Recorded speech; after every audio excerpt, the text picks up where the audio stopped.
विश्व प्रसिद्ध बालीଯାत्रार इतिहास आपण जानिछन्ति कि जार इतिहास प्राय 2000 वर्ष पुराणा।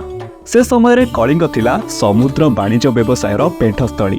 कलिंग द्वारा समुद्र व्यवसायर चाहिदा एते थिला कि से समय कलिंगर राजा को समुद्रर राजा बोली कहा जाउथिला, जहाँकि कालिदास तांको रघुवंशम रे लिखिछन्ति। बालीଯାत्रार नामकरण पछे रहिछि अनेक कथा।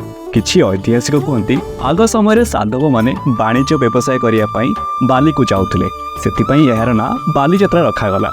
आउ किछि ऐतिहासिक कहन्ति जेतेबेले साधव माने वाणिज्य व्यवसाय सारी फेरुथिले महानदी कूलर बाली ठारे निज सह आनिथिबा अनेक धातुरे तयारी जिनिस एवं मसला को अति सुलभ मूल्य रे बिक्री करुथिले, सेतिपई एहार ना बालीଯାत्रा रखागला। बालीଯାत्रा केवल एक यात्रा नुहे, यह हेउछि हजार हजार लोकंक जीविकार माध्यम।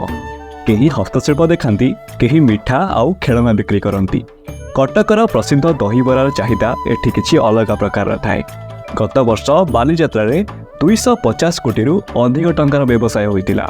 आउ एई वर्ष 2 दिन धरी Odisha society of United Kingdom तरफरु लंडन रे बालीଯାत्रा हेबाकु जाउछि।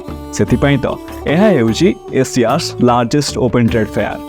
वीडियोटी शेयर करी प्रत्येक ओडिया पाखे पहुंचातु। आउ एही भली इन्फॉर्मेटिव वीडियो देखिया पई आम पेज को फॉलो करि नियंतु।